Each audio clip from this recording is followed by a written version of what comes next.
What's happening, guys? Cowboy here, and welcome back. And this time around, we're taking a look at a melee-based Interceptor. Now, this build utilizes a combination of both acid damage and melee to dance its way across the battlefield, absolutely decimating every enemy it encounters. It's incredibly effective in both Grandmaster 1 and 2, and on top of that, it's a ton of fun to play, so let's jump on in. And to get things started off, let's take a look at the weapon, and the only weapon you really need for this build is going to be an unending battle, because of the Gladiator's Wrath perk. Hitting an enemy at point-blank range increases weapon and melee damage by 110% for 5 seconds. An important note here is you don't actually need to be point-blank. As long as you're within about 3 meters of the target, this proc will go off.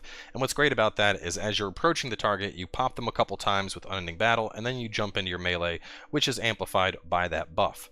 As for perks to look out for on this, in particular, anything that's going to boost your shield or the right bumper are going to be ideal. And as for our second weapon, once again, we're going to be running a stat stick. Now, if you didn't see the other Interceptor video, the main idea behind a stat stick is we don't care what the weapon is. We're simply looking for a weapon that has perks that are attractive to us. In this case, we're looking for the affixes shield max increase, and we have both 85 and 75% increases here, making this a very, very effective weapon to increase our survivability. Another point of mention, which similar to the other video, you want to make sure that you're getting affixes that increase everything about your Javelin. With Vasa's Surprise, we have the physical 225. It has a cog icon next to it. That bonus will only affect Vasa's Surprise, so make sure that you're getting affixes that have little Javelin icons next to them. Moving on from there into the assault system, this one should come as no surprise, the Serpent's Veil. Now, the upgraded Venom Bomb is incredibly effective. On top of already being one of the best primers available to the Interceptor, what makes this one so incredibly useful in this build is the Mauler's Venom perk. Melee weapon defeats increase all acid damage by 100% for 10 seconds, and they don't need to be affected by Serpent's Veil for this to go off. You can jump into combat, hit something with unending battle, kill it to get that Mauler's Venom, and then use your Serpent's Veil to double the damage it's going to be putting out. And that Mauler's Venom is even more important for our next ability, and that is Viper's Bite. Now, as for melee-based Interceptors, a lot of people are running Sudden Death, and honestly, I don't think that's the right choice, and I'm going to explain why here. We're looking at 5,400 damage compared to 5,000 damage, but what you got to count on is the fact that this is getting increased by 100% because of the Mauler's Venom perk, and then on top of that, this is AoE, and it's adding 700% to your ultimate charge. So between those three things, we're getting more damage out of Viper's Might, we're hitting more enemies, and 700% ultimate charge is extremely attractive in a melee-oriented build. Now, because this is considered a primer, it's a little bit harder to get the most charge out of this. With the ranger, the frag grenade detonates, so, charge just fills up really fast, whereas just hitting an enemy with Viper's Bite, we won't see much. In general, you want to maximize the damage of the bite, or if possible, kill an enemy with it to really see your charge gauge go up. And the main way we're going to make that work, of course, is going in with Unending Battle, getting that 110% increase, popping an enemy off with it, regardless of if they're affected, which will then proc Mauler's Venom, and then once we have that 100% increase up, we then drop out the Viper's Bite, preferably on a group of 3 to 4 trash enemies, and you will see your ultimate gauge rage all the way up by about 50%. Moving on from there into the components, pretty much every component for this build is going to be important. First off, we're going to want Wave Integration, increasing our acid damage even further, and then on top of that, we have the gear hit streaks increasing damage by 30%, which won't really be going off all that frequently unless you have 100% charges on your gear, but it does pop up every now and then, especially if you go bomb into bite. Way of the Resolve, increasing melee damage, and on top of that, increasing melee damage by another 40% for 10 seconds every time you dash. Way the Bold, bolstering our aura combo strength and giving us back armor as we kill enemies with melee. Conductive Lattice, which is going to help with gear cooldown speed, and more importantly, giving us an electrical explosion every 3 melee hits, which will be very effective for shredding shielded enemies. Survival Algorithm to bolster our defense with more shields, and then Vengeance Matrix, of course, to bolster our damage by another 50%. And when you tie this all in together, you have an extremely efficient build that can tear across the battlefield with melee and venom damage. Of course, once again, we're going to be running Target Beacon. You really can't beat it. I would go as far as to say as Target Beacon is arguably the best support system in the game, just because cutting a third off of enemy resistances is staggering, especially because it jumps from enemy to enemy. So once again, main gist, hit with Unending Battle to get your buff.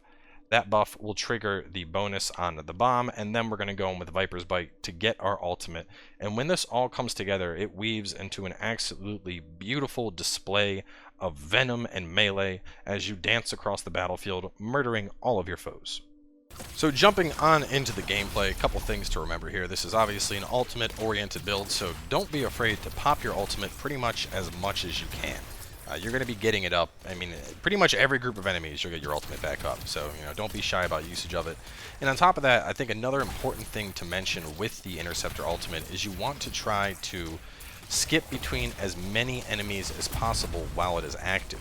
I notice a lot of people get the ultimate and they end up just focusing one target, and that's fine if you're trying to take down an elite in particular, but the Interceptor ultimate leaves after images behind. So if you hit 10 enemies and then stop fighting, all 10 of those enemies are still going to be taking damage from the after images that you've left. So just keep that in mind as you use the ultimate. Aside from that, right now we're actually doing a contract. This is on Grandmaster 1, and I've queued solo just so you could see how effective this build is, regardless of if people are there or not.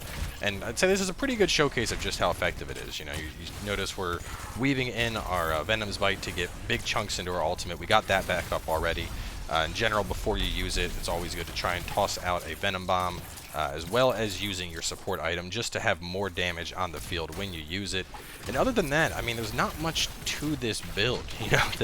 Like I said back at the overview, the main gist is going to be you shoot people to get a buff, you drop out your Venom to get a buff, your aura, your combos.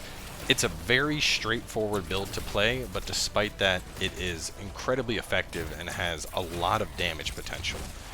Some other things I think that are worth mentioning, this build does have a lot boosting our shield. So you're noticing that even though we're on Grandmaster 1, we're getting hit by beefy boys, getting hit by flamethrowers, bullets, all this stuff. It's not really phasing us.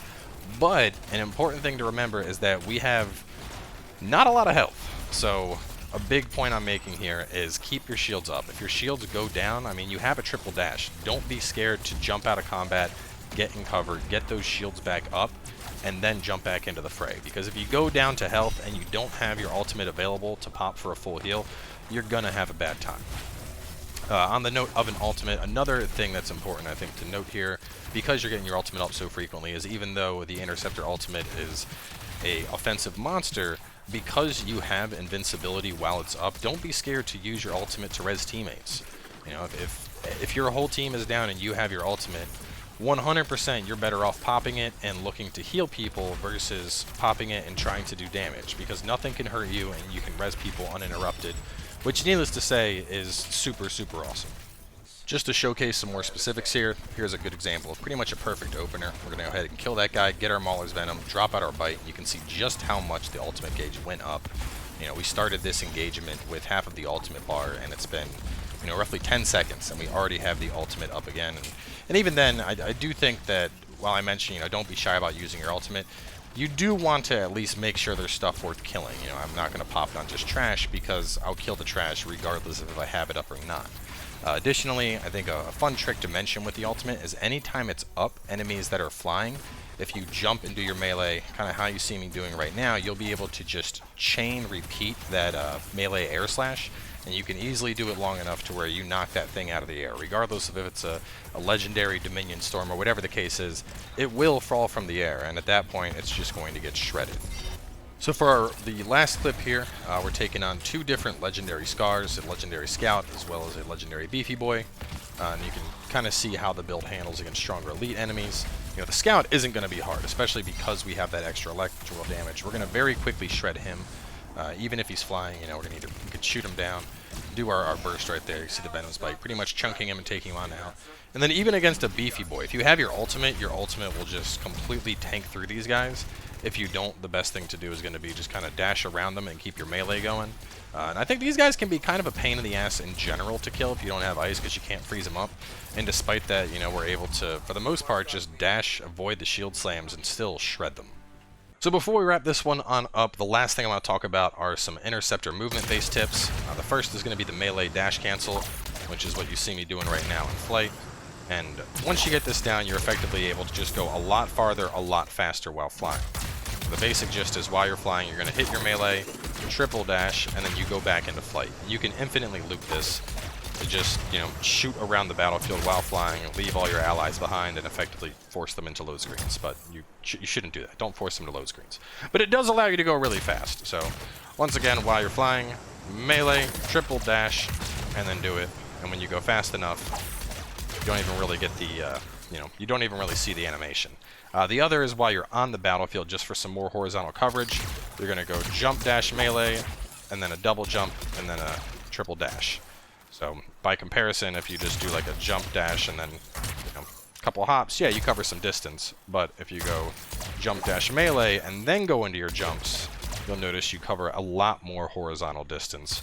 So especially if you're like really trying to cross the battlefield real fast, like even without working in the dashes, you cover a lot of distance adding in that melee. So either way, that's going to wrap this one on up. Once again, thanks for coming by as always. For more Interceptor goodness, make sure to check out the other build video, which I like quite a bit. And other than that, I will see you guys next time with more Anthem.